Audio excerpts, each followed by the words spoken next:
Our first movie tells the story of a friendship behind prison walls that spans more than 20 years.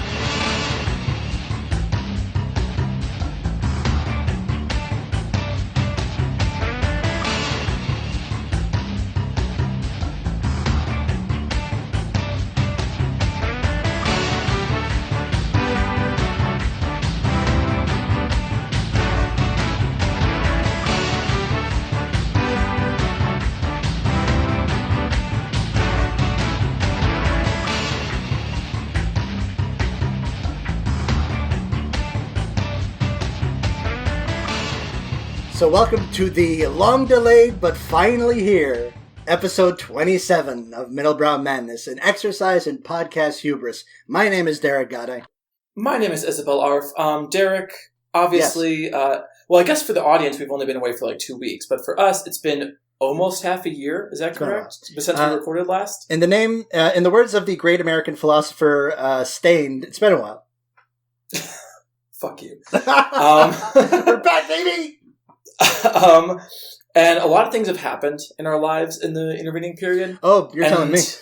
Yeah, I wanted to, due to additional life experiences, I wanted to offer a retraction and a mea culpa of a sort. Okay. On a previously discussed Internet of Things device. Oh, are we revisiting the IoT chastity belt?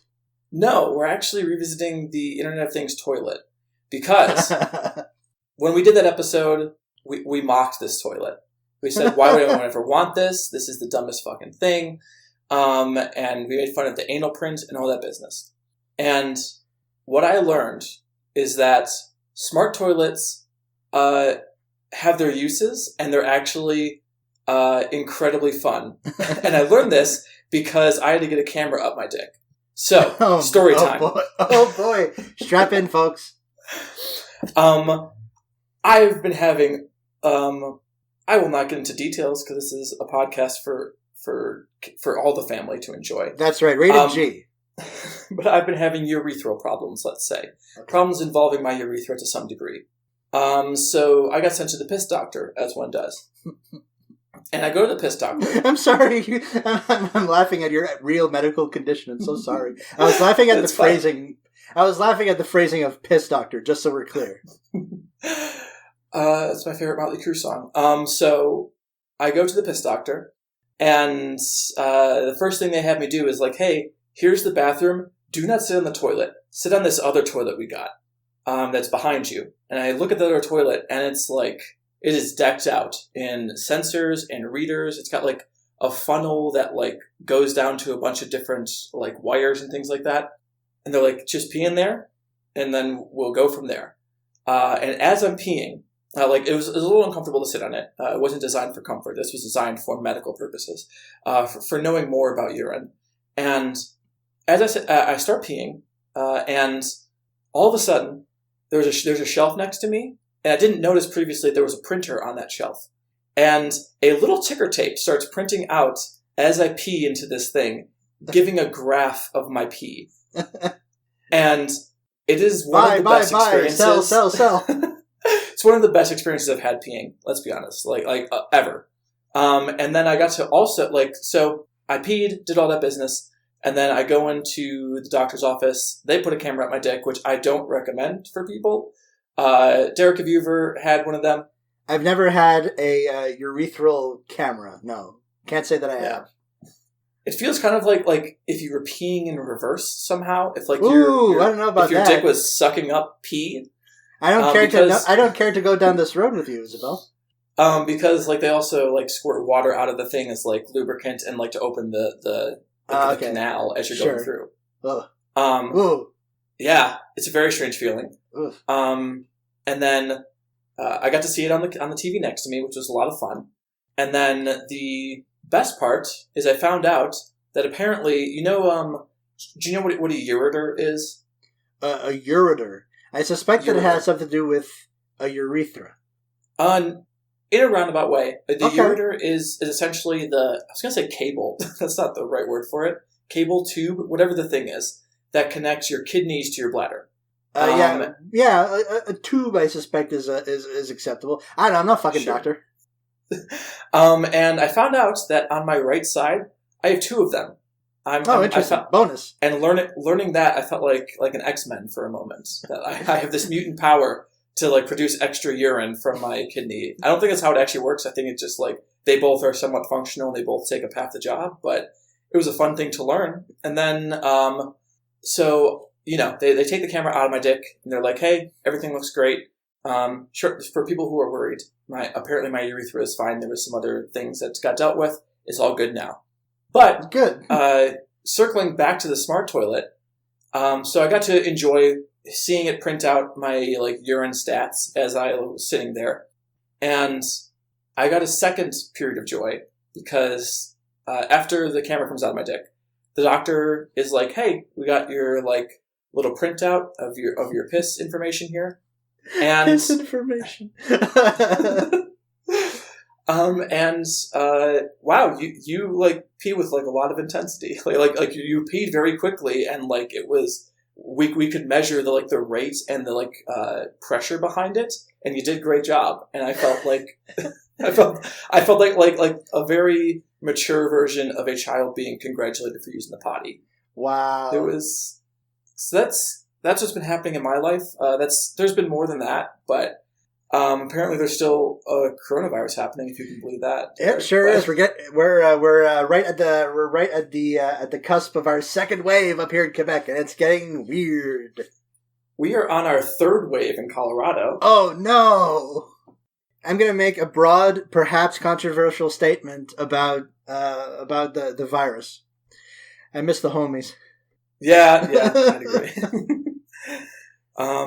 What do you call it? And there are a lot of places opening back up in Colorado that I don't think should be opening back up, to be frank. Yeah, schools, right?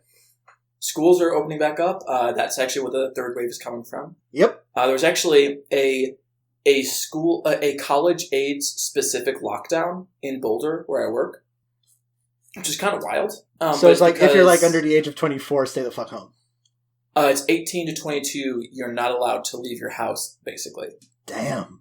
Yeah. And it's because there was like a massive spike in at the CU Boulder campus.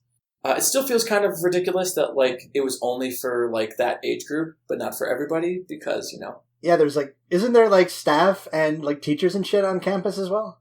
Sure is, but yeah, so that's been going on there. But as far as everything else, school's open. Basically every restaurant is open back up, at least for partial seating. We're more or less, quote unquote, back to normal, which is disturbing to me, honestly, because things are not normal, like at all. Yeah, and we're just pretending they are. We just a couple days ago we got a couple weeks ago Quebec got a fun throwback to 9/11 color grade scale of like coronavirus danger. Hell yeah. And we're officially in the red zone, which is the worst one. Which basically means, hey, restaurants, no more seating, even partial, until October 28th, because the government is too cowardly to just shut everything down for Halloween. Also, hey, casinos and movie theaters, you were open for some reason, but now you got to close again. God. It's a real shit show. Also, but they're not closing schools, which is baffling. That is really confusing. I mean, you would think that movies are more important than schools. 100%. Because apparently this is the death of the movie theater, is what I've been hearing. I mean, cinema has been pronounced dead many times. I'm sure people were like, no one's going to go to the movies after the Spanish flu. But, Okay, yeah, sure. I mean, movies bounce back. Well, here's what I think is, like, my view on this is that I think that this might be an end to, like, large movie chain theaters.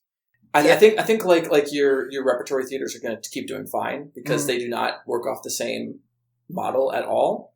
And smaller indie movies will still, like the Music Box in Chicago is not closing anytime soon. A lot of things like that. Yeah, Cinema down here is probably going to be okay. But also, a lot of these smaller movie theaters have kind of pivoted to streaming in the sense that, okay, so we've got the rights to this movie for this amount of time. We got the exhibition rights for this movie. Let's just stream the goddamn thing. And there's a lot of places that do that, and they're so small that they can actually afford to do that. Yeah. But like based on the performance of something like, I don't think it's the best indicator of like, based on how Tenet did. I think there's a lot of factors involved in it being a relative failure. I mean, that movie was going to make Mondo bank. Let's not kid ourselves. Yes, it definitely made less than it would have otherwise, like by a pretty significant amount. But people are pointing to that as like, well, people aren't going to go to movie theaters anymore, which I think isn't really correct. No, they just don't want to like fucking be a vector, which is completely understandable.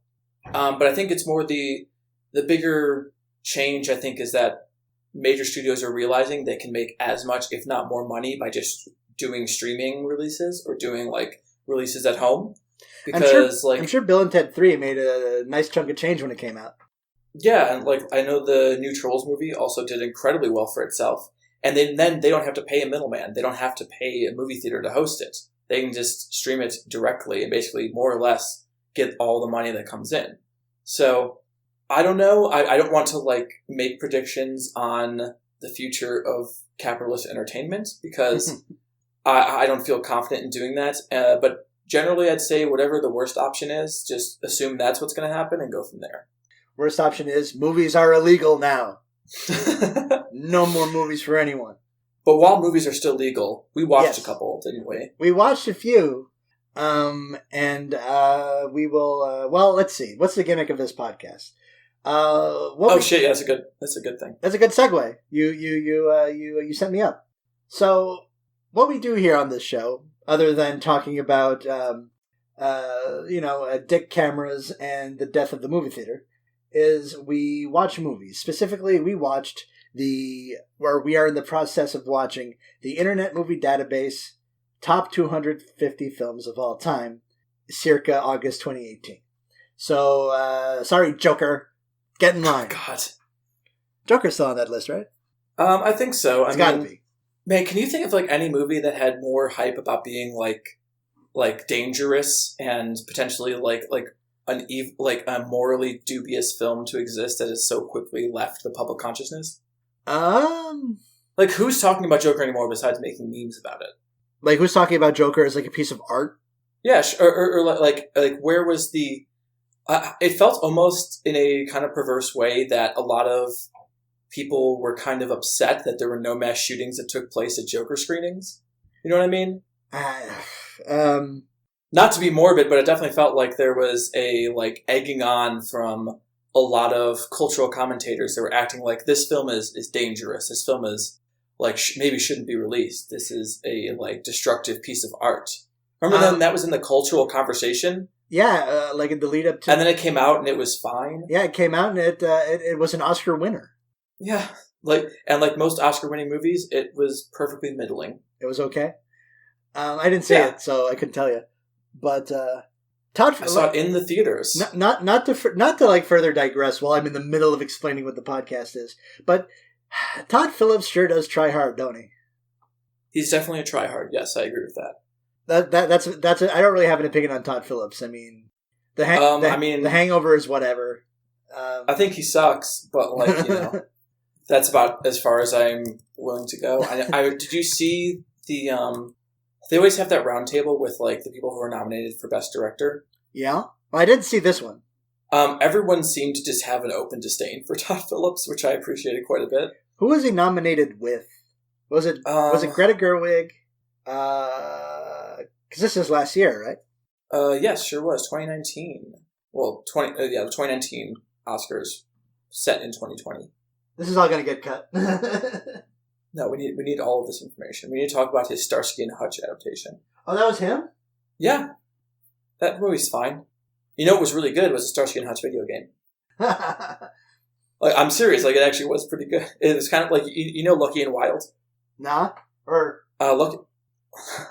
Lucky and Wild was, I believe, an arcade game. I think they might have made a home adaptation, but it was mostly an arcade game where The idea was that one player is playing a light gun game, and the other player is playing a driving game. And the idea is that one person is shooting out of the car, and the other person is driving the car. That was basically the Starsky and Hutch game. It was cool. Okay, yeah. Now that you say, I remember a game with that shape. Also, on the Starsky and Hutch Wikipedia page, I was reminded that the Frat Pack was a thing. Yeah, it sure was. 92nd Academy Awards, Best Director, Bong Joon-ho, Martin Scorsese, Sam Mendes, and Quentin Tarantino. So I guess Gerwig was the year before? Or no, she was snubbed. Yeah, she was snubbed. So yeah, so it's Bong, Scorsese, Mendes, and Tarantino. And man, what a table. Yeah, there's a couple really good directors and a couple not so good directors, let's say. Sam Mendes, huh? I can't wait to talk about his terrible film American Beauty? Sure, yeah, that's the one. I'm actually excited to talk about American Beauty because I have a lot of opinions on it. Anyways, what's the premise of this podcast again? What about IMDb? So, edit point. So what do we do here? We're not editing that shit. Just keep going. So, this is what we do on the show. We are in the process of watching the Internet Movie Database's top 250 films of all time, list accurate as of August 2018. And we've basically... That was over 2 years ago when you think about it. Yeah. Isn't that kind of wild? It is nuts. And we put those movies in a single elimination bracket. So those 250 movies plus 6 that we've selected with a similar score to the movies hovering around the bottom, just so we can have a nice, clean 256 entry bracket. And basically our idea is we pair them off, make them fight, and eventually we will get to the greatest movie of all time, asterisk. The asterisk being is, it's our take on it. And also, it's very likely that the best movie of all time is not among these 256. I'd say that that's almost certain, but there's a lot of good contenders at the very least. There's some heavy hitters in this bracket, and some that we're not even close to. Yeah. But I think, and if I'm being honest, not to disparage these 4 films, I don't think any of these movies really have a shot, except for maybe... I think one of them might, but... One might, but we will let you decide which one it is. So, today's matchups, M versus How to Train Your Dragon, and Memento versus Spotlight. I do want to say real quick that we mentioned that none of these 4 movies theoretically might have a shot at the greatest movie of all time title, but these 4 movies and the next 4 movies we're going to talk about, I think you and I agree that this is, because usually we do these, we record 2 episodes at a time, so we kind of have 8 movies in a batch that we kind of get through. And this is the best batch of 8 movies I think we've ever had. Yeah, I fucked up and forgot to watch one, but yeah, I agree that at least, even now, having only seen 7 of them, I would agree that this is our best set of 8. Yeah. So shall we get into it? Sure, let's talk about the Academy Award winner, How to Train Your Dragon. Yeah, but first I'm going to give the audience a little tale of the tape. First off, the 79 seed, M, released in 1931, directed by Fritz Lang, written by Fritz Lang and Thea von Harbu, starring Peter Lorre, Otto Wernick, and Gustav... my German. Gustav Gründgens? Yeah, we'll go with that. I don't really have anything in terms of like box office, and this wasn't exactly what you would call an Oscar player, but let's just say that it has a long cultural tale. Versus the 178th seed, How to Train Your Dragon. I'm actually on the page for the franchise. Hold on one second. There we go. How to Train Your Dragon, released in 2010, directed by Chris Sanders and Dean DeBlois, written by Will Davies, Dean DeBlois, and Chris Sanders, based on How to Train Your Dragon by Cressida Cowell, starring Jay Baruchel, Gerard Butler, Craig Ferguson, America Ferrera, and a bunch of funny people that we'll talk about in just a minute. I got some questions about the casting in this movie. Okay, sure. $165 million budget, $594.9 million box office take, and went... Boffo B.O., as they say. Yes, Boffo B.O. 0 for 2 at the Academy Awards, sadly.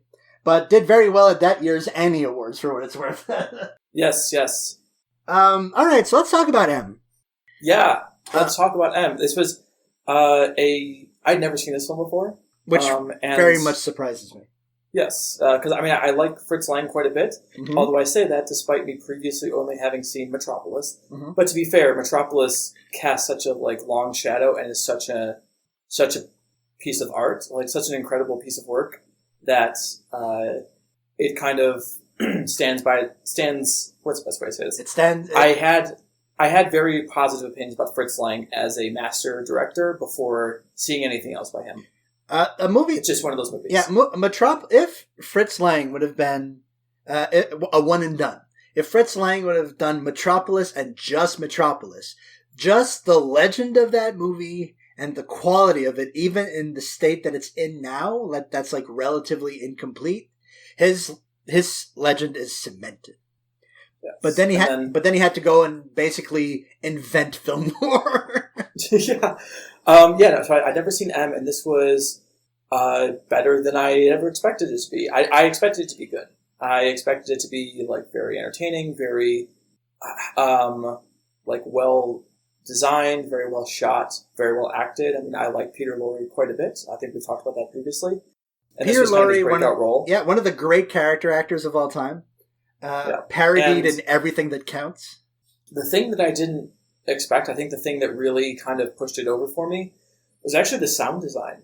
And the way that he uses silence, and the way that he'll let silence sit there in long shots and long takes that feel ahead of their time in a way. They feel more like slow cinema takes, where it's we're just going to sit on this thing where nothing's happening for a while, so you can take in the pressure cooker atmospheres, you can take in the paranoia and the fear that you're supposed to be learning, feeling and developing.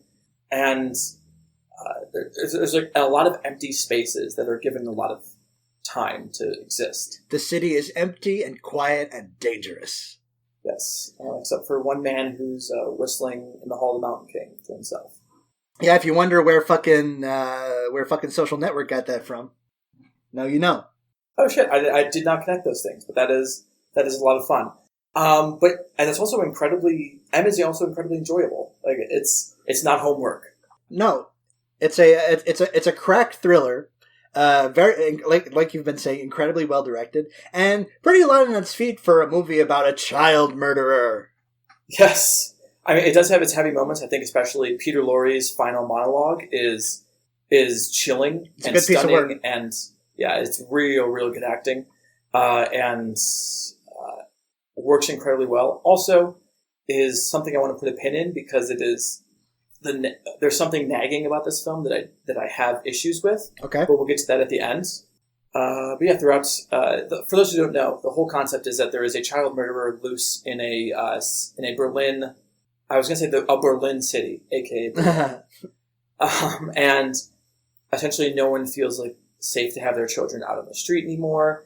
And both the police are very much focused on looking for this killer because they are being discredited by not being able to find this person, and their reputation hangs in the balance. But also, the criminal underworld is hey, with this guy out there, the police are everywhere. We can't do anything by ourselves. Everyone's starting to associate us, the good criminals, with this child murderer. So we need to go do our own snooping and our own tracking down.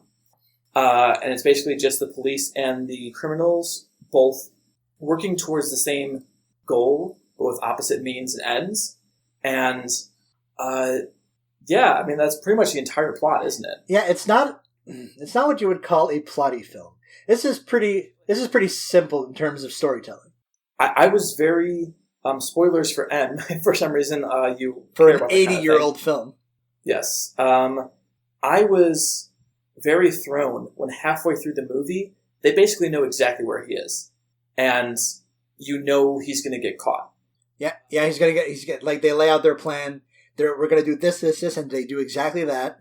And I want to say something about the final kind of the kangaroo court, basically the mob court at the end. Mm-hmm. And I suppose I'll say it at the same time that you say your piece about that. So yeah, this movie, in case you couldn't tell, this movie's a fucking masterpiece. It works on every conceivable level. The performances are great. It looks fucking fantastic. It's directed very well. It's this very modern use of non-sound, like Isabelle was saying. Yeah, there's no music in the film except for I believe the beginning credits, and that's it. Yeah, and Peter Lorre whistling in the Hall of the Mountain King. It's you expect so many other films to fill that silence with some kind of music or some kind of background noise, like some business. And this just lets it sit there and lets you get more and more uncomfortable with it. And makes every other sound that comes so much more... I mean, it's the old minimalist thing. Like, if there's nothing happening and then something happens, that is going to feel so much bigger and so much more massive. And it's a movie of not only great direction, but of like striking images. And images that almost feel cliche now, but still hold a kind of power. And this is especially early on in the movie when you've got two of like the indelible images of this film, where you have Peter Lorre's shadow covering the poster that alerts, $10,000 reward if you find the child murderer, which is, it's the oldest trick in the book, but it works. The classics are classics for a reason sometimes. And also just the shot of a balloon tangled in some power lines.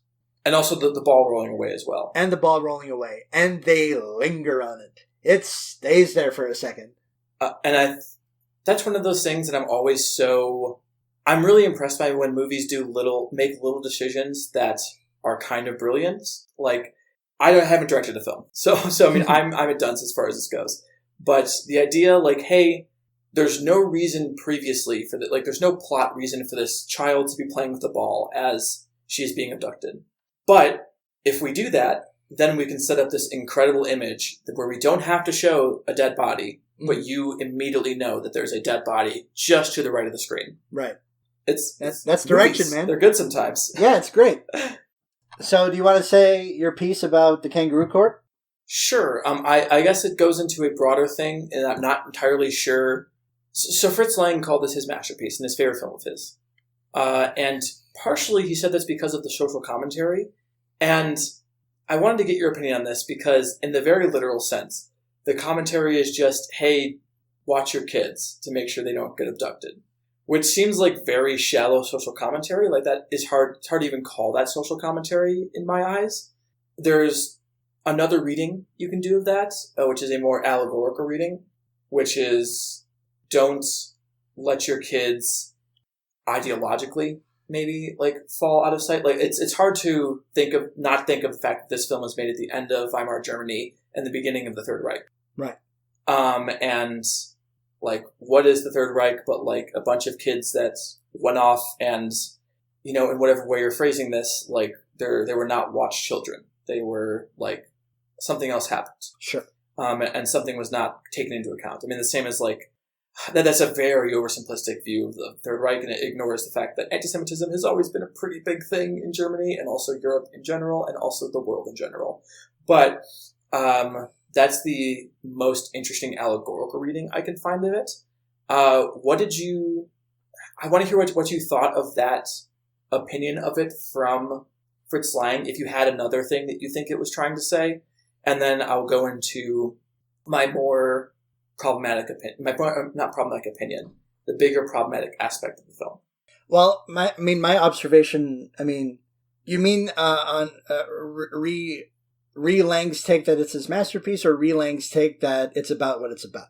Lang's take that it is a form of social commentary. Like, what commentary do you see? What commentary do I see? I keep thinking about this movie as like the thing that sticks out to me is that it's like an indictment of mob rule or mob mentality or hysteria. To what level it succeeds, I guess, is up for debate given the subject matter. And not even the subject matter. It's weird to say this about a movie where in the last 20 minutes it shifts your sympathies hard. Like, it does this huge it does this kind of pivot with Peter Lorre, where you have this person who's like, who's a child murderer, and basically does a Hail Mary pass to humanize him, and like, I get it, but it's complicated. I think that like see when you say that, I almost didn't even get that from the film because it is something that doesn't work for me almost at all. Because, like, yes, it is. I understand the reading that is indictment of mob rule, but the problem is the mob is right. Like, the mob is correct in this situation. Right. And the other option is handing this person over to the police. Mm-hmm. And I don't think that's a great option. If you can imagine this, Derek, I'm not a big fan of the police. Sure. And I think that of the two options we're given to solve this problem, either the criminal underbelly deals with this horrible human being, an admitted child murderer. So, like, it's not even there's a question of doubt. Like, you are 100% sure this is who it is. Right. Either you let the criminal underbelly deal with them in their way, or you let the police deal with them. I lean towards the criminal underbelly, I suppose. Sure. And I don't know if that's related to my bigger, not my bigger critique, but my additional, a little bit more unsettling critique, in my opinion, is that Peter Lorre is of Jewish descent, for people who are not aware. And like me, I wasn't aware, because I don't do my homework.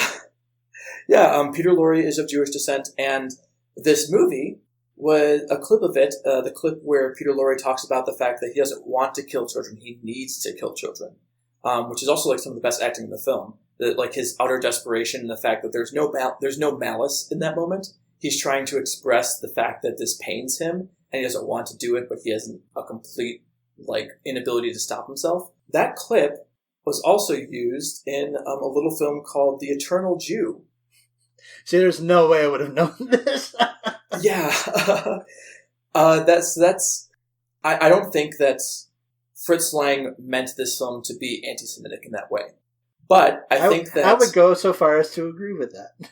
But I think that it's unavoidable to remember the cultural context that it existed in, and also the fact that, blood libel is, unfortunately, still a very popular conspiracy theory. And the idea that, Jewish people go and kidnap children and kill them is, unfortunately, a multi-century long conspiracy theory.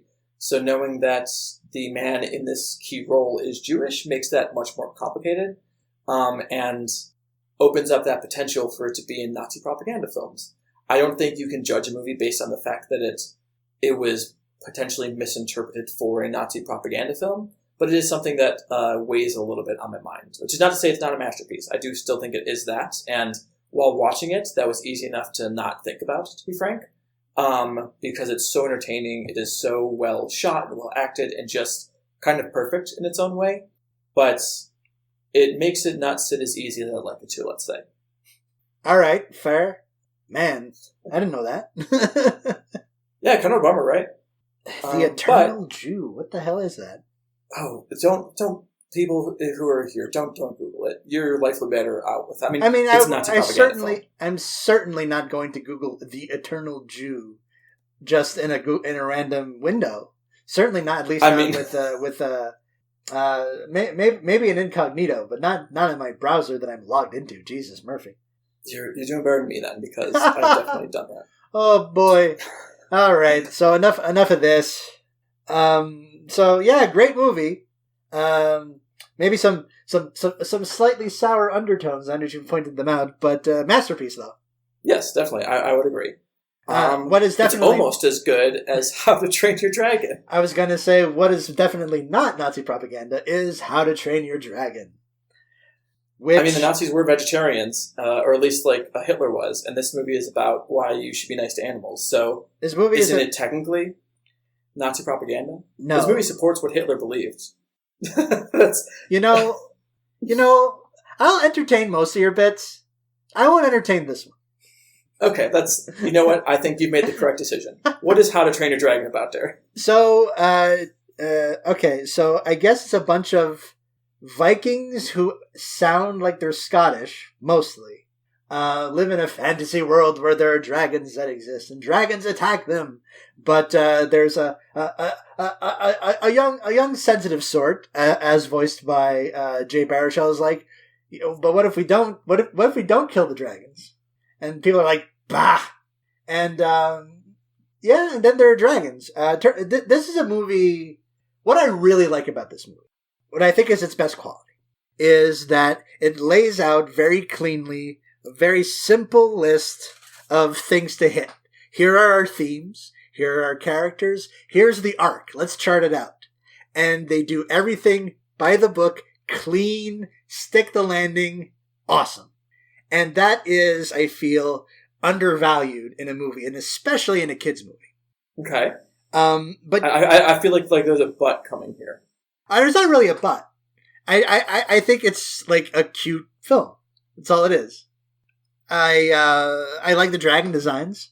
I like the way this movie looks. Roger Deakins consulted on it. And that's wild. Hey, listen, when you want to make a movie, you get the best people for the job, and if you can't get them to work for you, you get them to consult for you. Yeah, certainly. I don't think it was a bad decision. This movie is fucking gorgeous. It's really especially gorgeous. The flying sequences.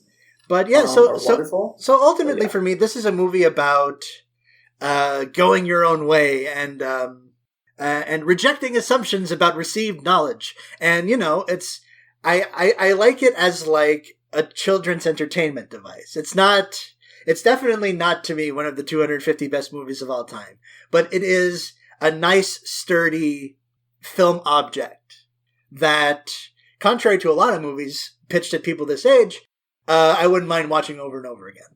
Sure.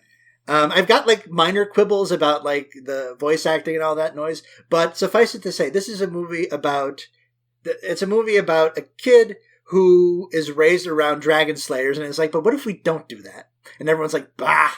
But then, spoiler alert, the kid's right. Yes.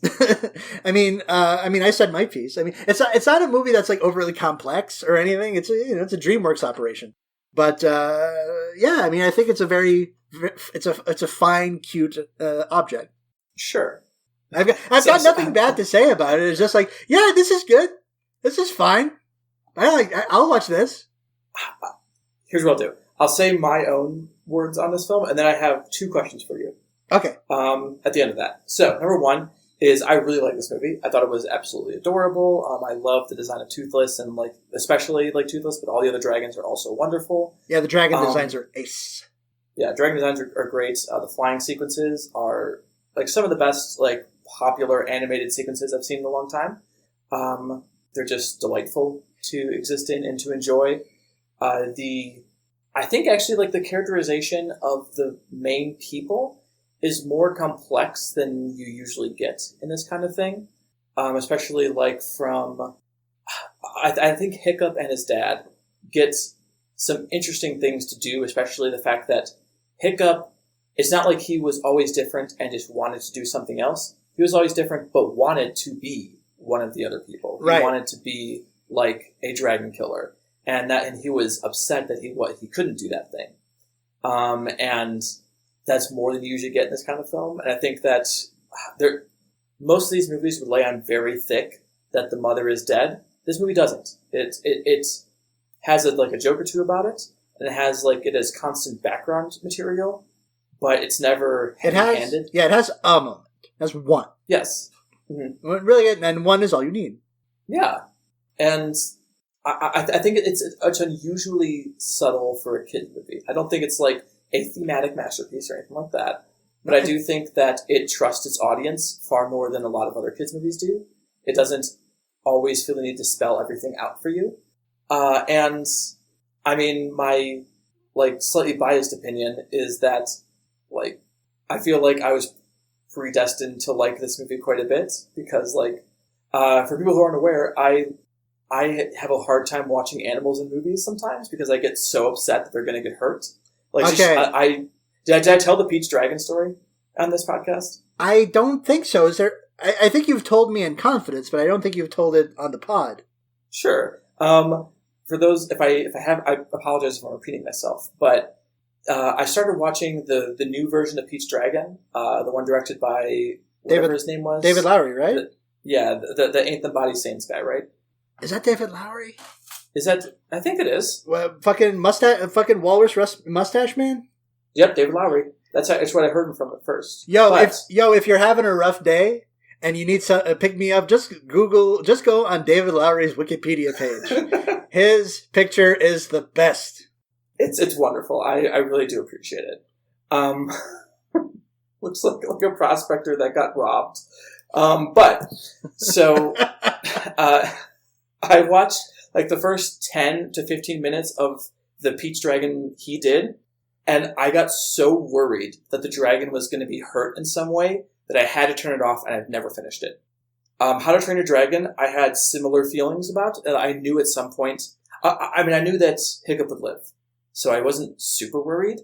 I'm sorry, not Hiccup, that Toothless would live, so I wasn't, like, incredibly worried, but I was still, like, not, like, I didn't enjoy the part where Toothless got captured and got treated shitty. Which obviously you're not supposed to enjoy, but it's probably the reason I wouldn't watch this movie. They put again. the dragon in stocks, dog. Yeah, it's really mean. But I mean, yeah. I mean, it's supposed to be, obviously. But I'm very sensitive to a lot of that kind of stuff. And I'm vegan, so I inherently like a movie that's about, hey, don't kill animals, be their friends. Sure. So, like, I feel like I'm predisposed to already enjoying that. But the two questions I have for you. So like, I like this movie quite a bit. So this is a short version of that. Okay. I just said a lot of words to say not much at all. But two questions I had for you. Number one is, you seem to really hate the fact that a lot of these actors did not stick to their Scottish accent. Well, it's not that they didn't stick to it. To their credit, they didn't ask Jay Baruchel, who's from the same neighborhood where I live in right now, to adopt a Scottish brogue. I just think that the whiplash between Craig Robinson and Gerard Butler and, like, you know, the Judd Apatow players. Craig Ferguson. What did I say? Craig Robinson. Oh. Yeah, I meant the other one, the Scottish one, not the guy from The Office. The sort of disconnect between their brogue and, like, the Judd Apatow players is weird. It's not. It didn't take me out of the movie or anything. It's just like, voice acting is like, there are technicians, there are artisans that can do this. You know? Yes, but we all know that, like, they don't get jobs anymore. Yeah, I know. So, like, we have to learn to accept that at a certain point. Like, Billy West made his money, and I hope he's happy for the rest of his life. But there's not a lot of Billy West coming up. Billy Connolly wasn't fucking available? I guess it's like one of those, it didn't throw me at all. I definitely noticed it for the first, like, 2 seconds, and then I was like, okay, that's how it's going to be. Sure, whatever. Because I guess it's just Baruchel, because Baruchel sounds so much like just dudes I hear in the neighborhood. That's like, this dude's supposed to be a Viking? Quite a bit, No, I like Jerry Baruchel great. He's awesome. He's funny. I've been basically... Jerry Baruchel has been coming up since we were both, like, children. Because he was on Canadian TV as a kid with, like, Alicia Cuthbert, right? So no, I love me some Jay Baruchel. And, you know, I love a guy that shouts out Montreal. But if you had to ask me, who would you cast in the role of a Viking child who is decidedly not about killing dragons? Like, Baruchel's a great comedy bench guy. He's not anywhere near the top 10 for that particular role to me. This is a major nitpick. It sure is. Yeah. I just saw it in your review on Letterboxd. I was so entertained by the fact that seemed to actually throw you quite a bit. I needed to bring it up. It's fucking 2/3 of the leads from Superbad, Kristen Wiig, TJ Miller, and America Ferrera. What? Okay, whatever. I'm not a casting director. What the fuck do I know? Like to give some credit to that casting, it is very, like, I think, here's my opinion. I think it is pretty cool that this major motion picture cast a non-white actress as the white lead in the animated movie. So often you see the literal exact reverse. Yeah, America Ferrera rules. Yeah, she's great. She's also in the Tinkerbell movie, which is a great movie, and everyone should watch. To be fair, I think the Tinkerbell movie is better than How to Train Your Dragon. That's my recommendation for everybody. Watch the first Tinkerbell movie, and apparently the second one has 100% Rotten Tomatoes. So, on how many reviews? We don't need to get into that, Derek. That's not what we're talking about right now. I mean, the fact that is not top 10 weirdest movies you stumped for says a lot. It's a good movie. So you had two things. Regardless, yes. My second question is, why do you think of all the children's animated movies, why is this one on the list? Is it just because of Toothless? I mean, because it might just be because of Toothless. Having a cute lead animal companion character definitely helps. But I mean, you can't. I think I think it might be in part because a lot of people may have watched it with like younger siblings or parents watch it with kids, and you're like, you know what? This movie is like a cut above the other shit that we watch. I suspect that might have something to do with it. I mean, why is this one of the top 250 movies ever made? I don't know. It's classier than Shrek, I guess. I mean, I was going to say, I think that I think it benefits greatly from low expectations. Because, A, you don't expect, like, most kids' movies to be good in general. And then, B, I think that for a while, DreamWorks, especially during the B-movie, over-the-head Shark Tale period... Oh, they were in the wilderness for a while. Yes, they did not get much respect. And then this was kind of them being like, oh, we can also make good movies. And we're not going to do that too often. But occasionally, we can actually make a good movie here and there. Like the Captain Underpants movie, which was fucking great. That movie's pretty good. And I gotta give it up to them that they distributed a couple Aardman animation films. Yeah, the Nick Park house. Yep. Walter Gromit, Curse of the Were-Rabbit. To be fair, I think Curse of the Were-Rabbit should be on this list instead of How to Train Your Dragon. I think that's a significantly better film. I think fucking Chicken Run would be better on this list than this. Chicken Run's great. Like, let's be honest. Like, Nick Park has not, like, made a bad movie. No, and he's also not for want of, critical acclaim. The dude's got, a sack of Oscars, probably. Yes. I think he, won 1 year against himself as well. Oh, yeah, that's what we call the reverse Roger Deakins. The Roger Deakins, obviously, is when you lose against yourself. But yeah, so great stuff. Yeah, it's a perfectly good movie. It's just not a fucking stone cold masterpiece like M is. Sure. So I think it's pretty unanimous. M is moving forward versus How to Train Your Dragon. Yeah. Though if you have little kids and you have not had them watch How to Train Your Dragon yet, throw it on. I think they'd enjoy it. Oh yeah, by all means. I think you would not be miserable. No, if somehow, yeah, that's a good one. That's a good one for the little ones, and not a bad one if you're into sort of, modern 3D blockbuster animation. This is close to the top of the heap, I think. Yeah, I would agree.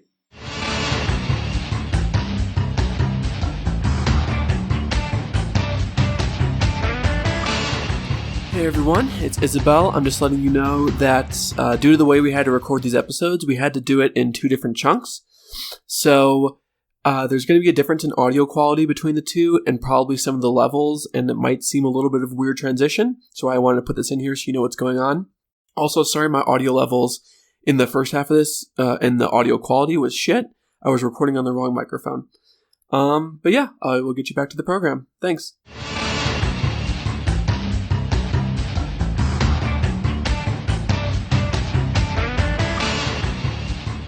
All right, so now that is out of the way, let's move on to the second one of these.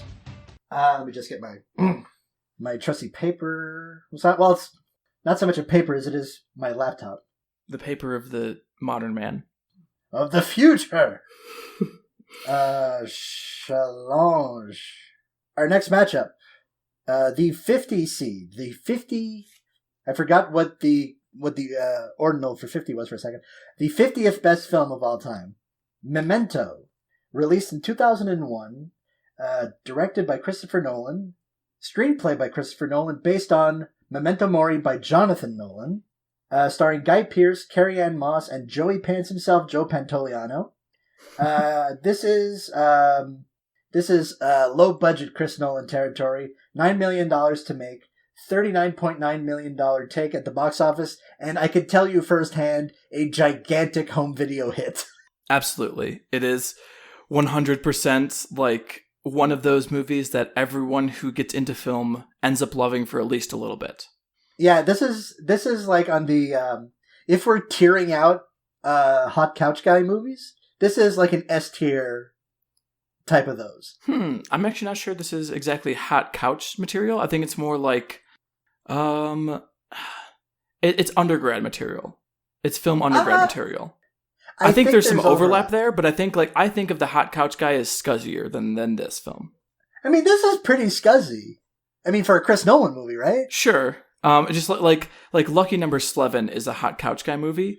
Sure. Memento, Okay, how about this? It's Chris Nolan's Hot Couch Guy movie. Sure. Okay. Well, actually, that'd be The Dark Knight. But either way. Oh, of course. How could I forget The Dark Knight? Anyway. Regardless. Versus the 207 seed Spotlight, released in 2015, directed by Tom McCarthy, written by Tom McCarthy and Josh Singer, starring every awesome actor. Notably Mark Ruffalo, Michael Keaton, Rachel McAdams, Liev Schreiber, John Slattery, Brian Darcy James, and Stanley Tucci. How's that for your starters and your first couple of people on your bench? That's pretty good. $20 million budget, $98.3 million. Like a legitimate, box office success. Like a smash. I forgot to mention that Memento was nominated for 2 Academy Awards, losing both. Whereas Spotlight just brought them in. It's kind of wild that, Spotlight was a box office smash. It's probably of all the films that are focused on sexual abuse in the Catholic Church, this one's probably the biggest box office hit. I think the fact that it's so successful is that it tempered its child abuse with, its treatment of child abuse with a solid dose of journalism. Sure, people love journalism. They pay so much money for it. I think it's the sugar that makes the bitter pill go down easier. That's how you say that idiom, right? Yes. Anyway, sure. All that to say that Spotlight went 2 for 6 at the Academy Awards, winning Best Original Screenplay for Tom McCarthy and John Singer, and Best Goddamn Picture. This is our 4th Best Picture winner, I believe? I literally have no idea about that. I haven't even thought about it forever. Because, anyway, someone in comments, but someone will correct us if we're wrong. It's a law of the internet. They'll correct you. I didn't say shit. That's true. They'll correct me, and please do. It's not like you can just fucking go on Wikipedia and look it up, It's which I'm going to do immediately after I do this. I'll double check. But we're not here to talk about my successes and failures as a fact checker. We're here to talk about Memento. So, I'm really happy this movie holds up. Yes, I agree. I was not expecting to like it as much as I did, let's say, and it really, obviously, the gimmick is a good gimmick. For those who don't know, it's a great gimmick. For those who don't know, the basic idea of the film is that it is about a guy who has amnesia, anterograde amnesia, I believe is the correct term for it, where after a certain point in his life, he can no longer form new long-term memories, and his short-term memory is 15 minutes approximately, somewhere around there. And then he forgets. And it's about him trying to catch his wife's killer. The shtick that everyone remembers is that it is told out of order, and not just slightly out of order. It is told entirely out of order, but in a very specific way, where essentially you start at one point in the movie, and then one series of scenes move backwards, another series of scenes moves forwards, and then at the end, they meet right in the middle. They converge, that's right. They meet right in the middle. Yeah, and the main way you differentiate them, well, A, they're alternating scenes, so it's not super hard, but also one is in color, one is in black and white. The one that's moving forward is in black and white, the one that's in color is moving backwards. Is that right? That is correct. Can I say one thing? Yes. Christopher Nolan. He's a man that we've talked about before, and he's a man that we are going to talk about in the future. At least twice more, right? With Dark Knight and Interstellar? That's right. Chris Nolan, as you have so eloquently put it, may be our greatest middlebrow film artist. Mm-hmm. Because the movies play... I'm going to nick a term from the great podcast show, The Great Podcast Blank Check. All of his movies play well for the smartest person in the room and the dumbest person in the room. I like that. I like that way of putting things, yeah. Griffin Newman said that about RoboCop. Oh, the perfect movie to say that about, yes. Which is the perfect movie to say that about. Which is why that show is good and ours is less good than Blank Check. So, but the thing that kind of grinds me about Christopher Nolan is people keep insisting that his movies are fucking super complex and mega complicated. We might have talked about this during when we talked about Inception. Yes. But it bears repeating. The man gives you all the fucking clues. He's like the fucking snowman. Yes, he doesn't even especially in Memento, like the scenes that are moving backwards in time, he has overlap between all of them. So that way you understand exactly what's happening. Like it forces it on you. Like if you haven't seen it before, maybe it takes a couple scenes to get it, but you can tell pretty quickly that, oh, we're ending at where the last scene began. So this one must be moving in a certain pattern backwards. The first scene in the movie is played in reverse. Yes. The footage playing over the credits plays in reverse. Mm-hmm. It's the fucking Memento, which is a movie that we are going to praise. Well, I'm going to praise it anyway. I can't speak for Isabelle necessarily. Its narrative structure is less complex than Pulp Fiction. Yes, I would agree with that because it is so regular and so, once you get the gimmick, there's nothing else to get. At least for the editing structure. I think there's a lot more in terms of the story, in terms of character development, things like that. But, the editing gimmick is pretty clear pretty early on, and it doesn't change. It is standard. And I don't think it's a bad thing. I think it is totally fine to do that. I'm not saying you have to have the world's most innovative time editing structure.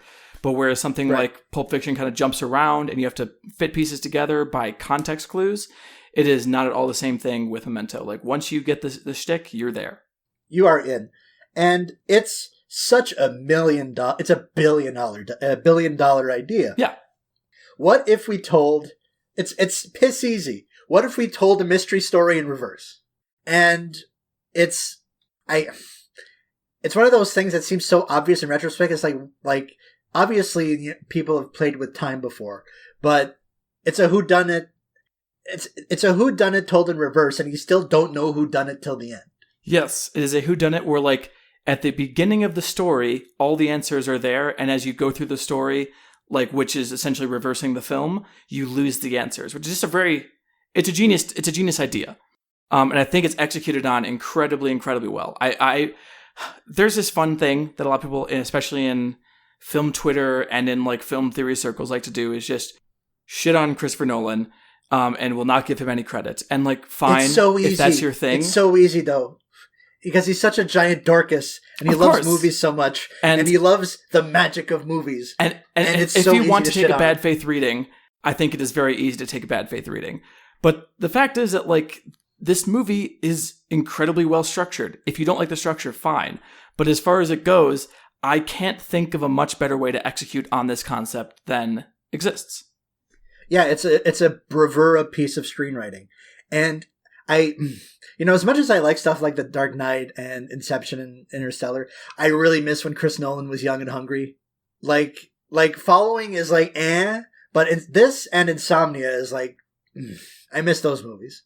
I like Insomnia quite a bit. I've never seen Following. I've heard good things. I feel like I'd probably have a middling opinion on it, like most people seem to have. It's a good calling card movie. And I know it always gets associated with Pi because it's like Aronofsky's like black and white first feature. Pi, I believe, is far more memorable and like, okay, that is a new thing. That is really something. Whereas Following, I haven't heard that kind of talk about, but Pi is a lot more heady. Yeah. And Insomnia, I like, but I am biased against it because I like the original quite a bit. Sure. I've never seen and I think that Stellan Skarsgård is just incredible in it. He's a... Oh, that's right. That's one of his, huh? Yeah. Great actor, if you can believe that. Turns out, those Skarsgårds, huh? Yeah, they're all hot and attractive and good actors. Have you seen True Detective? Not True Detective, True Blood? No, I've not. You should watch True Blood. It is, if you ever want to see incredibly attractive people say very dumb things, I'm reminded of it because Alexander Skarsgård is in that, and he plays like a Norse vampire, and I'm a lesbian, but sure. Even with that, like, he really does something for, I think, anybody watching that television show. So that's my recommendation: is everyone watch True Blood, the super weird, kind of racist, parable about vampirism and homosexuality. It's a thing. I was gonna say I already watch hot people say dumb shit all the time. I watch pro wrestling. What were we talking about? Right, Insomnia. Anyways, Memento. Memento. Yeah, well, we were. I don't know. Were you done with Insomnia? Oh yeah, it's they're good movies. I don't really have an opinion like beyond that.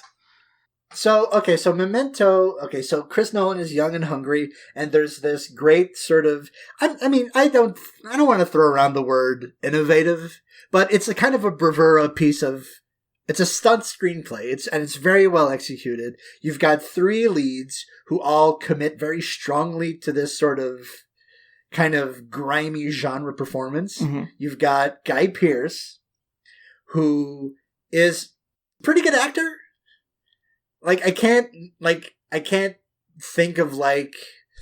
I mean, I guess there's like L.A. Confidential, mm-hmm. and previously talked about on the podcast. Yeah, he's good. He's a very dependable actor. I mean, like he's great in Adventures of Priscilla, Queen of the Desert. That's the other one I was thinking of. Yeah, Ravenous, which is an underrated film.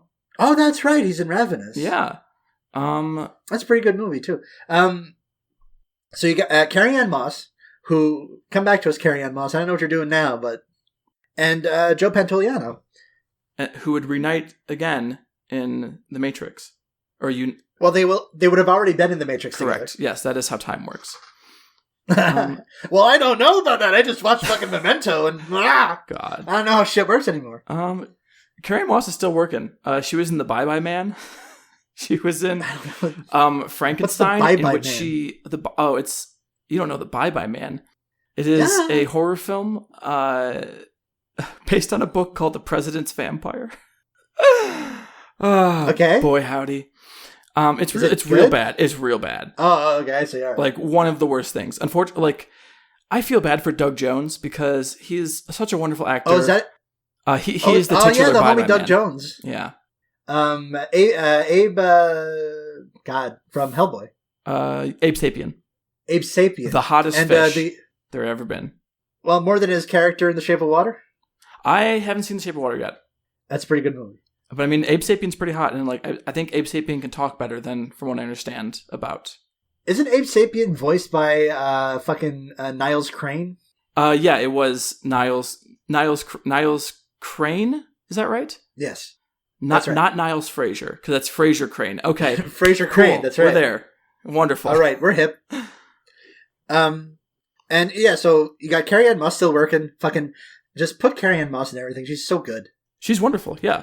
She has this great kind of I don't know, like she has like a quality. Her character, like Trinity in The Matrix, has the same kind of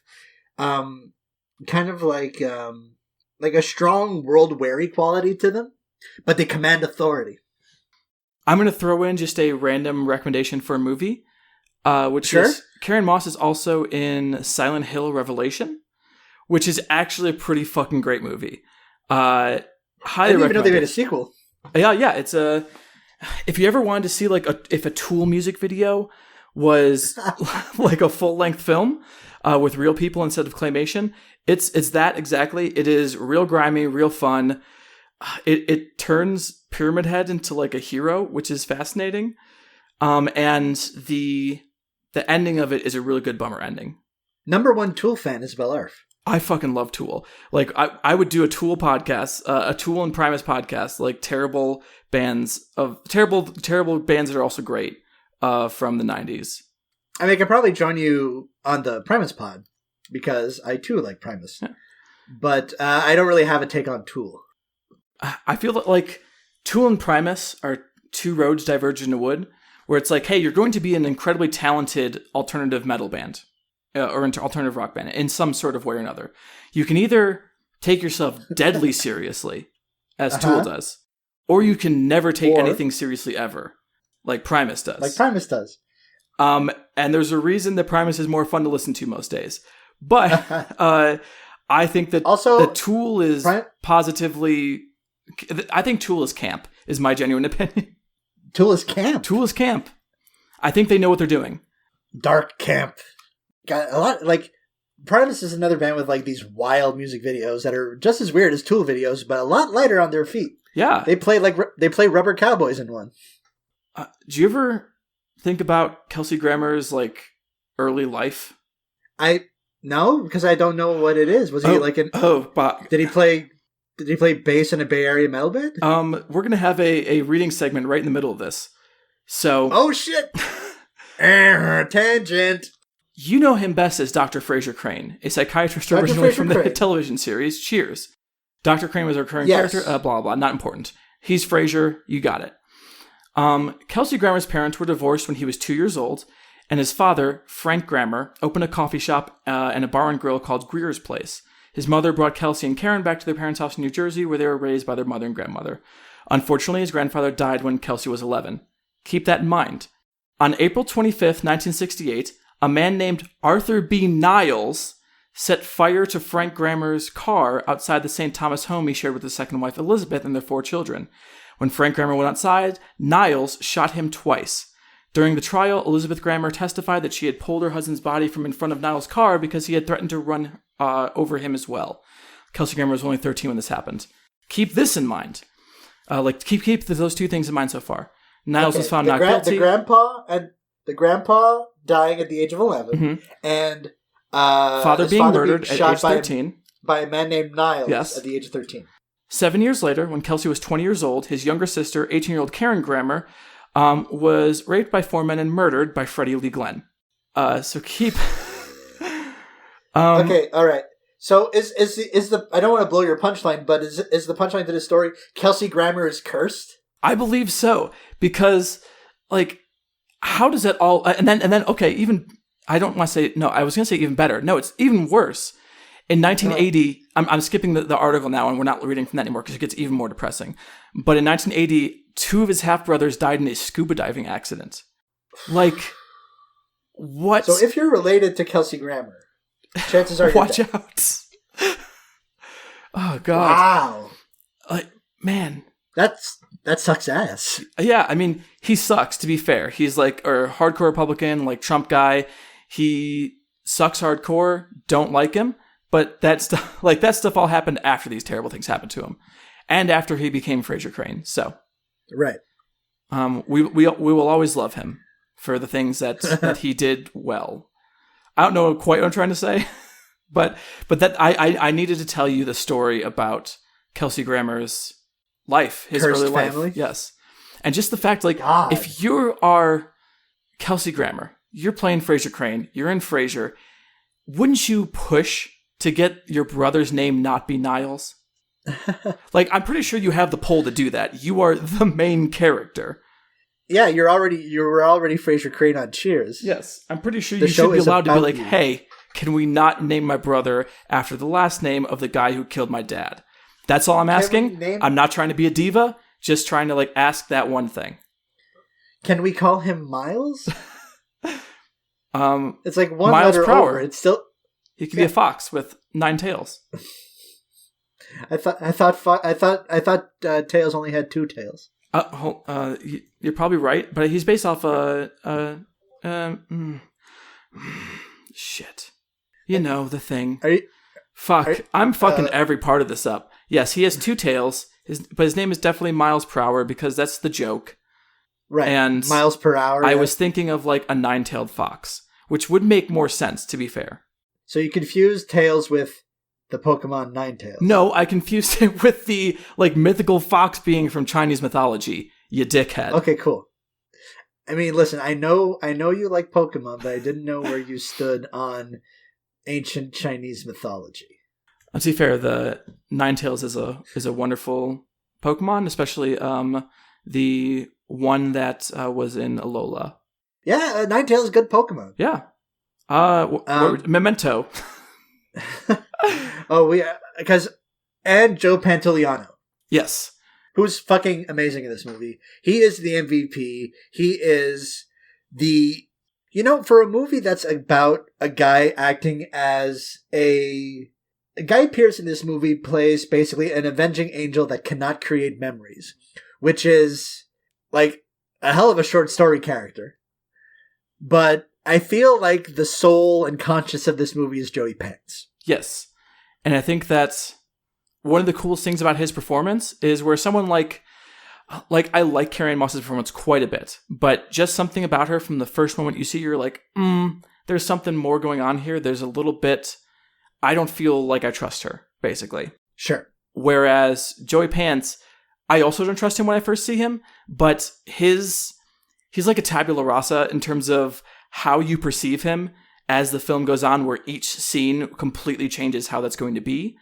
And I never had, at least the first time I watched it, and even rewatching it now, you never get a clear read on him until you know the entire story, which is kind of the perfect thing for the actual structure of the movie, because like if you were Guy Pearce, that's how you would be experiencing Joey Pants, is like, holy shit, I don't know what this guy is trying to do. I don't know where he's coming from, but he's being fucking weird. And his only crime is being a fucking weirdo. Yeah. But yeah, and so we talked a bunch about like the gimmick working pretty well. Mm-hmm. What I do want to say, the thing that I didn't expect to hold up so well is that the emotional core of this movie still hits pretty hard because it's devastating. Yeah, it is painful to watch happen. And I think I've mentioned on the podcast before that one of the hardest things for me to watch, and I think one of the hardest things for most people to watch or experience, is when someone or something doesn't understand why the bad thing is happening to them, and you can't actually explain it. Because even if you knew this entire story and you explained it to Leonard, like Teddy does, he's going to forget it in 2 seconds. So it doesn't actually matter how much you explain it to him. Yeah, this is the grave of the fireflies problem. Yes. It really hits still. It really hits very, very well. Yeah, just the sort of, like, it's fucking devastating. And it's like, the realization that Guy Pearce's character, spoiler alert for this movie, by the way, the realization that Guy Pearce's character has basically compartmentalized the circumstances of his wife's death to the point where he's created this story with this other person who may or may not exist. It's a bummer. It's really good storytelling, and it sucks completely. We've talked for 25 minutes about Memento. We should probably move to the next one because I'm pretty sure Memento's moving on. That's my prediction. I'll be convinced otherwise, but we will see when we talk about Spotlight. I think you're right. I think you're right. But let's talk about a very worthy opponent. Let's talk about Spotlight. Yeah, the kind of movie that no one really makes anymore. I think I put this in my letterbox review. It is steadfastly unsexy. Yes. It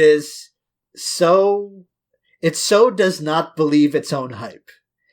This is kind of like the film equivalent of this is the movie equivalent of someone patting you on the shoulder and saying good job. Like not even a firm handshake, just like you did good. And that's it. It's so unadorned. It's so beige. But it's beige on purpose. It's not beige because it is beige because it's dull, but the unvarnishedness is the point. Yeah. And I think the thing that really I liked about this film is that it's an Oscar bait film in a very loose sense. But whereas most Oscar bait films make a point of their importance and make a point of like, here's the acting showcase for this person. There's exactly one of those, and even then, makes complete sense in the context, and it's the only time that happens. You know what's weird about this? I misremembered it. I thought it happened later. We're talking about Mark Ruffalo, by the way. Yes. Who is making let's not get it twisted. He is making a meal out of this fucking performance. Oh, definitely. He is going ham on this. You have this like Oscar explosion, and I thought it happened later on the balcony with Rachel McAdams. But turns out that's just kind of a heartfelt conversation. Yeah, and I think a general way to make this movie in a more palatable sense, or a more superficially palatable sense, would be putting that gloss on it, that sense of, hey, this is a very big story. These are very great actors. It's like the Post. That's what The Post did, which is a bad film that no one should watch. Probably I'll watch it one day. Okay, it's one of Steven Spielberg's worst in my opinions. It also most reveals like his conservative liberalism, but that's a completely different podcast. And I'm sure we'll talk about that later because there is plenty of Steven Spielberg to go around in this list. Sure is. But the thing that I loved about this movie is that the thing you expect is that there's going to be, like they keep mentioning Mark Ruffalo's wife, and you never see her, right? Yeah. So you don't have that like that blow up conversation where she's like, "You're always at work," and he's like, "This is important," which is what you would expect, or them separating and coming apart, or basically nothing outside of the core story about this investigation really exists from the point of view of the movie, which is great. Like, that's actually a welcome relief. Like, I don't need to know what Rachel McAdams is doing on the weekends. Yeah, Rachel McAdams her partner gets a couple lines, and her nana gets a couple lines. So this movie is about the Boston Globe breaking, this is in 2000, 2001, breaking a huge story about child sex abuse in the Catholic Church in Boston. And there are so many ways this movie could have gone wrong. There is so many, the field is littered with mines that this movie could have stepped on. But to this movie's credit, it does not really at any point, and feel free to disagree with me if you disagree. It doesn't feel exploitative. I would agree. It's heart-wrenching, obviously, but the fact that this movie is so determined to play this so close to the chest is kind of its saving grace. Yeah. Where it's like you get conversations with a couple survivors. It's not like a ton. It's enough that you can understand the severity of what's happening, but it's not so much that you feel like you are just being subjected to a torrent of misery. Like, the point of it is not, hey, let's listen to the awful stories of a bunch of sexual abuse survivors. It is, hey, here's the stakes, here's why this is important for them to continue working on, and here's why they have to do what they have to do, which is great. And like, that's the whole point of Mark Ruffalo's Blow Up, is like, hey, it could have been us if we were in different circumstances. Like, this is why it's important, is because it's going to continue happening, and it's bigger than anyone seems to know about. But it also doesn't lean into the luridness that, especially that something like Prisoners does, obviously. The most lurid film of all time, Prisoners. But even then, there's like, I'm struggling to come up with a really good comparison. If you give me 2 seconds, I probably can. But I think that there's a lot of other films that deal with sexual abuse or child sexual abuse that lean into it in a way that's kind of gross. Do you know what I mean? Yeah. Not in a way that is obviously praising it, like it should be obvious, but in the kind of way that, like, when we talked about Prisoners, I mentioned Peter Sotos' opinion on what's it called? To Catch a Predator. Yes. And a lot of the other films, especially major released films that involve these subjects, have the To Catch a Predator feel, where it's like, hey, you want to hear details, so we're going to tell you the details of this. Whereas this film doesn't feel the need to lay those on as thick as it does. Or as thick as those do. Sure. I'm trying to think of an example too, and I feel like it should be easier than it is. But yeah, it's the fact that it keeps like an even keel as far as tone is concerned is kind of a saving grace. The fact that I think having the victims seem like actual fucking people help. Yeah. They seem like they're on, like, the two main victims the three main victims they talk to are just like three distinct characters. They maybe share 15-20 minutes of screen together, like between the three of them. They are fully fleshed out characters. You understand their motivations. You understand their back. You understand.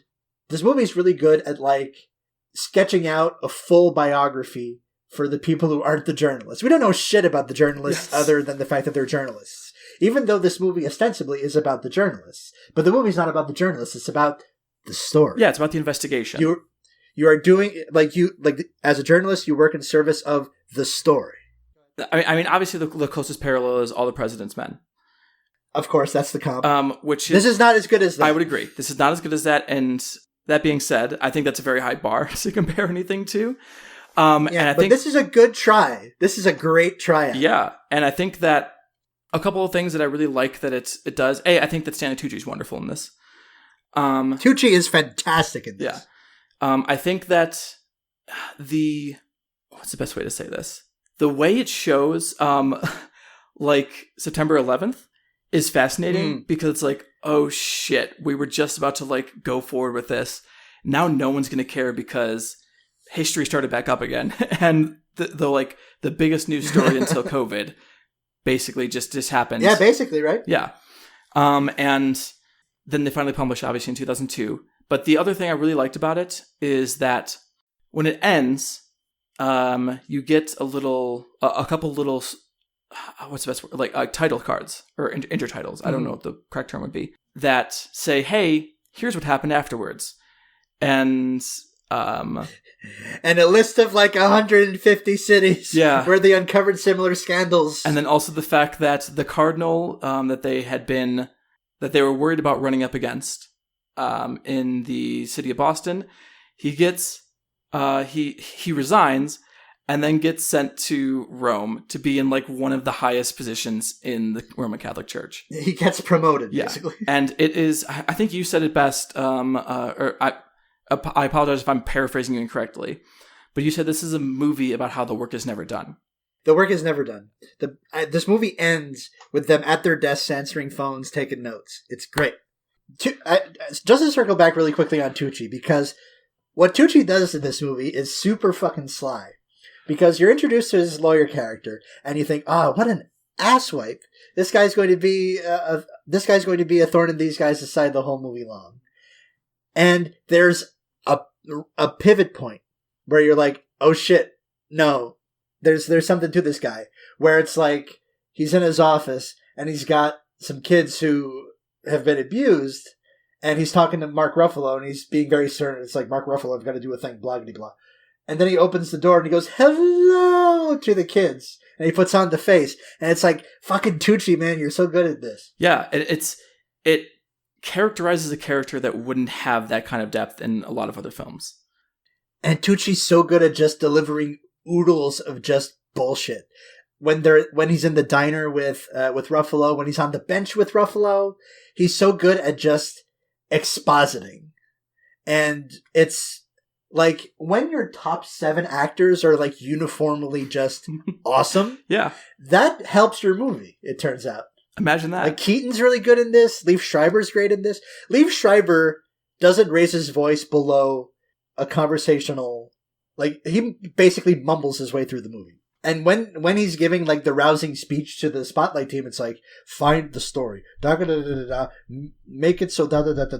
That's the most intense he gets during the movie. That's the loudest he gets during the movie. It's impressive. Yeah. This movie is so quiet. It's not that it's not intense, but it's kind of a quiet movie. It's a movie that will let shots sit for a while, and will let is very interested in process, and will be like, hey, here's exactly how filing for this one court proceeding works. And here's how they were able to get this evidence. And here's who they called and what books they went through and which libraries they had to go to. Which is, as someone who once said that the problem with the movie Moneyball is it didn't have enough math in it, I really appreciate it. A lot of churches in Boston. Yeah. Also, real quick, I thought of 2 good examples of the thing we were talking about earlier by going through previous Academy Award nominees for Best Picture. No shit. Okay. One is Mystic River. A movie I have not seen. Very lurid. And one is Precious, which is maybe Another the most movie I have not seen. Like over the top version of the thing I'm talking about. God, I have a lot of opinions about Precious. The short version is that it's bad. You want to give me a taste? The short version is it's bad, which is a shame because it's a very good crew or cast, I should say. The crew is not great because it's directed by Lee Daniels. Lee Daniels! Yeah. So that's Gabourey Sidibe, Mariah Carey, Monique is in that movie. Yeah, she's great. Yeah, Monique was nominated for this. So was Gabourey Sidibe. And she won. She won, that's right. Yeah. And wait, did Monique win or did Sidibe win? Sidibe. Okay. And essentially what that movie is have you seen oh god, what's it called? The Paperboy?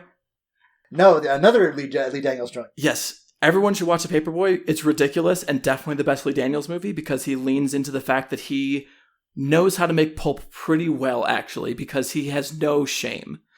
Lee Daniels has absolutely no shame. And the problem is that he turns Precious into an exploitation film or like a pulp film. And let's just say that's not something that should be done with the material involved. Sure.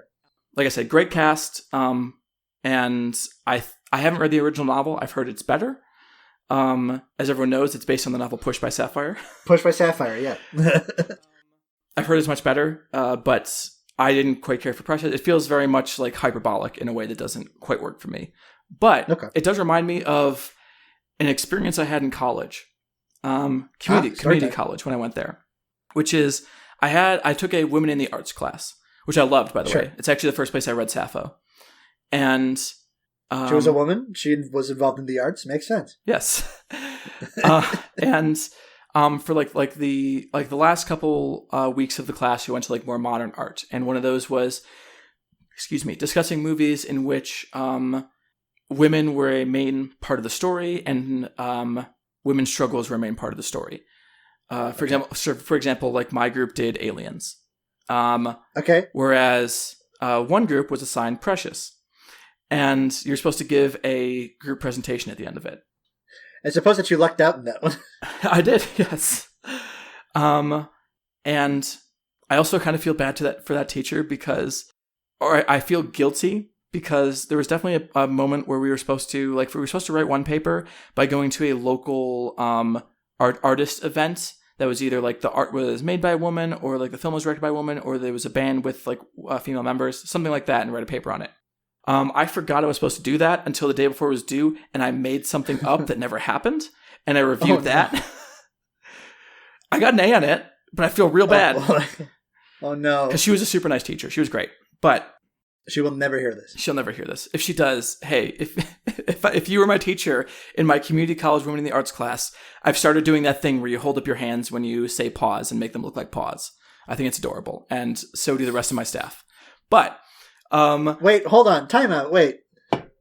So like if you're like talking to a crowd, you hold up your hands like up to form the bars of a pause sign to get their attention? No. You hold them up and you curl your fingers in so it looks like you have like little like puppy paws. And you say pause. Oh, I was thinking pause like the two bars on a VCR. No, that'd be cool too, but no. See, this is the difference between you and me as well. But yes, so the point of this whole story and this whole diversion was that the group that was supposed to do Precious for their group like presentation. God, I feel so much secondhand embarrassment just saying this. You know Garfunkel and Oates? Yeah. A comedy music group. Yes. Well, they did a song that was like about Precious. Okay. I have no opinion on that song. It's been literally since this class almost 10 years ago that I've even heard it. But the last time I thought about Garfunkel and Oates is when I saw Ricky Lindholm in Knives Out. Their most recent post on YouTube. Oh, it was a year ago. They're still making it, and they're getting hella views. They got 1 million views on a 2-year ago video. So hey, that's not nothing. Good for Garfunkel and Oates. Shout out to Ricky Lindholm and Kate McCucci. But so they did some like funny, hilarious song about Precious, and this group just played that music video and just stood in front of it. And then when it was done, they were like, "Okay, we're done." And that was the whole thing. It was. Oh my God! What balls! What courage! And like even the teacher was like, okay, cool. I guess sit down then." It was you get a D-. I mean, you showed up, so hey, you did better than a lot of other people would. But it was great. It was almost as good as the time that I saw a performance of a bunch of noise musicians, and the second to last one. I think I might have told this story in like the chat, but he was playing like a bunch of like weird guitar shit, which was cool for the first little bit. And then he just stopped doing that and put on like a karaoke CD of Rage Against the Machine and was playing guitar along to it. Like, that was the second half of his performance. So my second set is going to be an homage to Tom Morello. Except it was with no vocals, but it still had all the guitar parts on it. So he was just playing over Tom Morello's guitar parts, and you could hear both of them at the same time. It was one of the strangest and most awkward things I've ever seen. Luckily, there was only like 3 people in the room because it was a noise show, but still. Oh, man. Anyways, Spotlight. I feel like we're done. We have anything else to say about Spotlight? We have digressed so much. This is almost as long as a regular episode. Fuck. In the back half of this episode. I don't know, man. Spotlight good, Memento slightly better. Yeah, that's what I'd say. Like Spotlight, it's very good. I wouldn't mind watching it again. It's I think if we're talking middlebrow, this is like the kind of, I wish the Oscars had more of these guys. But sort of like mid-level thrillers and sort of process movies. Yeah. Well, I mean, Spotlight was one I was talking about. Like Spotlight is very much like, hey, this is a film that can actually win Oscars, but it's not bad, which is unlike most films that can win Oscars. Yeah. What was nominated last year? Nominated last year was Parasite, which I haven't seen. I hear it's great. Masterpiece. There's Ford v Ferrari, which I have no opinions on. I think I haven't seen Ford v Ferrari, but that seems like classic. Hey, Dad, want to go to the movies? It's probably fine. It's probably okay. You get probably not as good as Rush. Probably not. There's The Irishman, which is a masterpiece. Mm-hmm. Then Jojo Rabbit, which is one of the worst movies I've ever seen in a theater. It's terrible. Did not see it. It's awful. It was one of the sadder experiences I've ever had in a theater because, like, oh my god, Taika Waititi got all the money from doing the best Marvel movie. Yeah, he did. He made the best Marvel movie with Ragnarok, and then he made Jojo Rabbit. That was his "This is what I want to do" movie, and that is you can't control your passions, and sometimes you just got to dress up as Hitler. And then there was Joker, which, as I think I said earlier in this podcast, is entirely middling and forgettable. Still have not seen it. One day, maybe. If I feel like if one day I ever go, I feel like watching The King of Comedy, but not as good. Yeah, that's a good way to put it. I have no opinions on Marriage Story or Little Women. I bet they're both good. 1917, which was bad. Sam Mendes is going to have to try harder to win me back. Yeah. And then I think because I like two Sam Mendes movies. Road to Perdition. No, I have not seen Road to Perdition. Skyfall is one of them. And Spectre. The other one is Away We Go. Oh, interesting. Oh, yeah. I've heard things about that are pretty good. I think it's a very sweet movie. I remember seeing not to digress one more time. We've already gone so much. Why not do one more? Yeah. Well, let's just keep going. Yeah.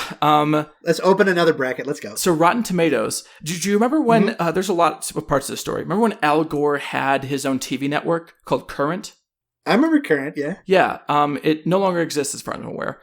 But for a brief period of time, they had a Rotten Tomatoes show.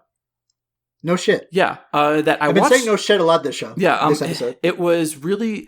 I'm pretty sure the main point where it was actually being produced was around like 2009, 2010, I want to say. Okay. Because I feel like I used to watch it a bunch on Hulu when I wasn't watching It's Always Sunny in my freshman year of college. And it was actually pretty good. It was pretty entertaining. They had... The two things I remember, though, I remember most in my head, is that one time they had Sasha Grey give a list of her 5 favorite films, which is great. She has great taste. Imagine that. On that list? Sorry? Do you remember any of the movies on that list? There was 2 Herzog films, Heart of Glass, and the one I can never pronounce properly, Wojciech. Yeah. Those were on there. Fat Girl by, is that a Denis? No, that's a Broya. Thank you. I remember those 2. I'm pretty sure there was a Godard on there as well, and I don't remember what the last one was. I could probably look this up. That seems like kind of a try-hard list there, Sasha Grey. I don't know. I mean, I can't fuck with that. I mean, it's Herzog and Godard and Cat Briat. I mean, what am I going to say? No. I mean, but also people should read her novels. They're actually pretty good. Also, she should be in more movies. In terms of as a non-pornographic actress. Don't get me wrong, she was a great pornographic actress. Me and Juan will definitely be talking about her actually next episode of the podcast we're recording. But I think she's a really good, just straight ahead non-adult movie actress, and I really wish she used better. I don't think I've ever seen any of her work. She was in The Girlfriend Experience by Steven Soderbergh, which is great. Which I didn't see. It's real good. She was also in.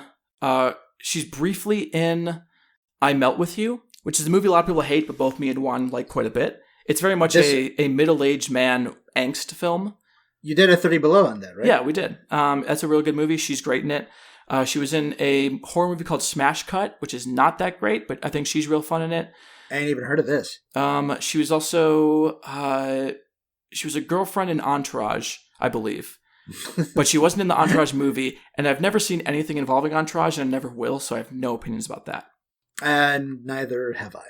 That's all I can remember Sasha Grey being in terms of mainstream movies. I think I have a couple more that are on my shelf that I don't remember right now, though. Because, there was a store near where I used to work in Illinois, 5 years ago, where they had a bunch of, really cheap used horror DVDs, for $1 or $2.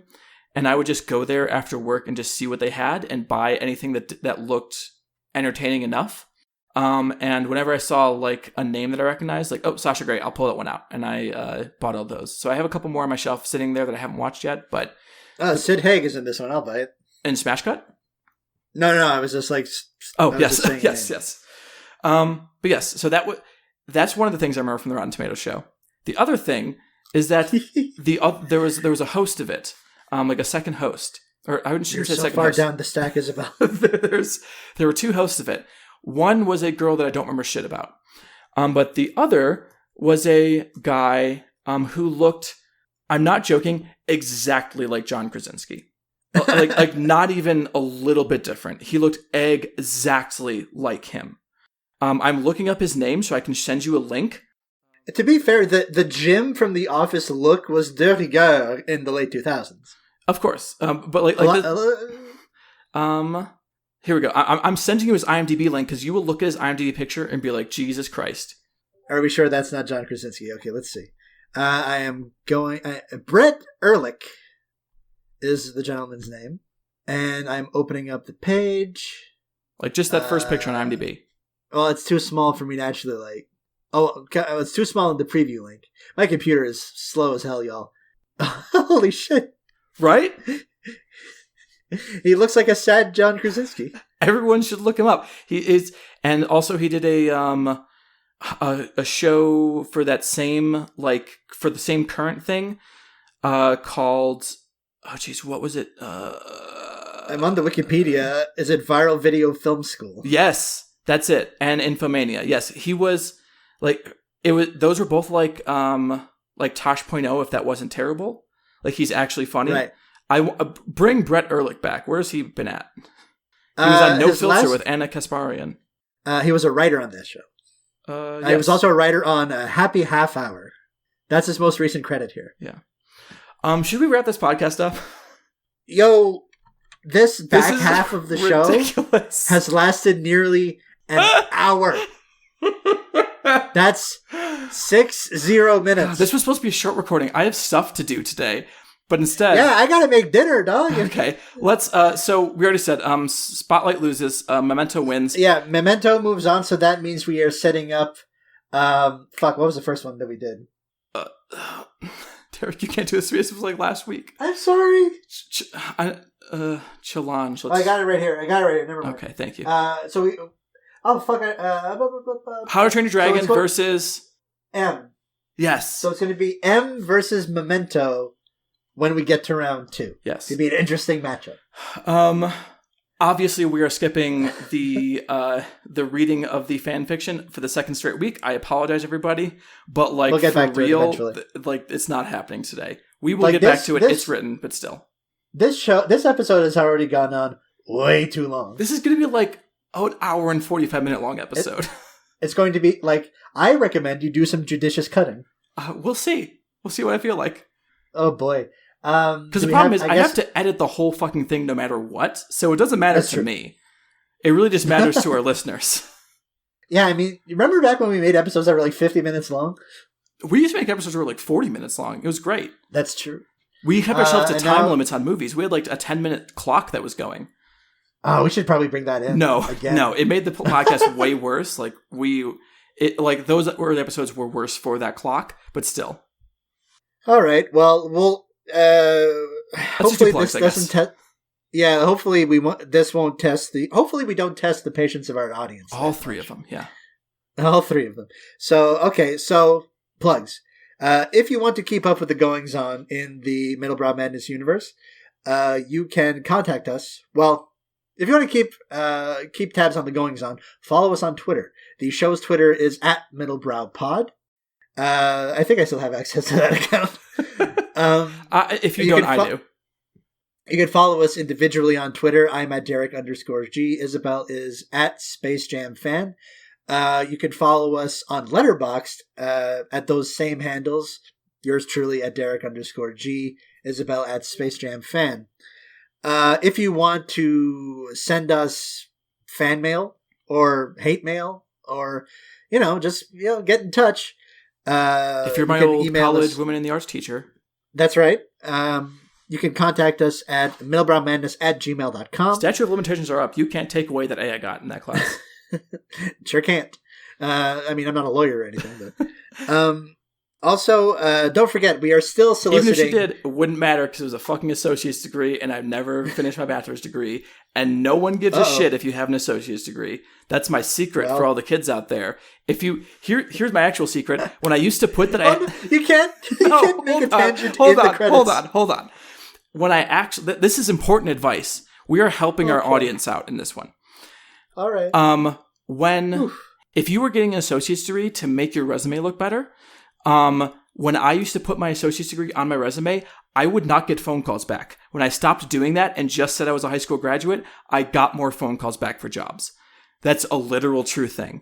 So don't bother unless you're doing it for another reason. If you're just doing it to learn, because you want to be a great learning person, if you're doing it to go to technical college, if you're transferring those credits over to a 4-year degree at some point, go for it. I'm just saying, if you were originally in a 4-year college in Wyoming, and then you drop out and you move back in with your parents in Wisconsin, and you decide to go to community college in Lake County, Illinois, in that case, do not do that. Terrible, terrible decision. Anyways, until next time. Wait, I'm not done. What the fuck else is there to say? We are still soliciting vegetarian and vegan recipes, Sure. information about the Picts, Bollywood recommendations, so on and so forth. Jesus Christ. Next time, we are going to be doing these two following matchups. We are going to be doing... heavy hitters, baby. We are going to be doing Yojimbo versus the Seventh Seal, and Lord of the Rings, The Return of the King versus Before Sunset. I have so many things to say about all of those. I'm actually really excited. These are a good set of movies, and I do legitimately think that's it. Do you have any more tangents in you to get out? I don't. I'm sweating profusely from my doors and windows being closed, so I would like to end this. All right, so end it. Until next time, I've been Isabelle Arf. And I've been Derek Gane. Have movies, be jolly. Have movies, be jolly. Good night, everyone. We're sorry. Sweet release!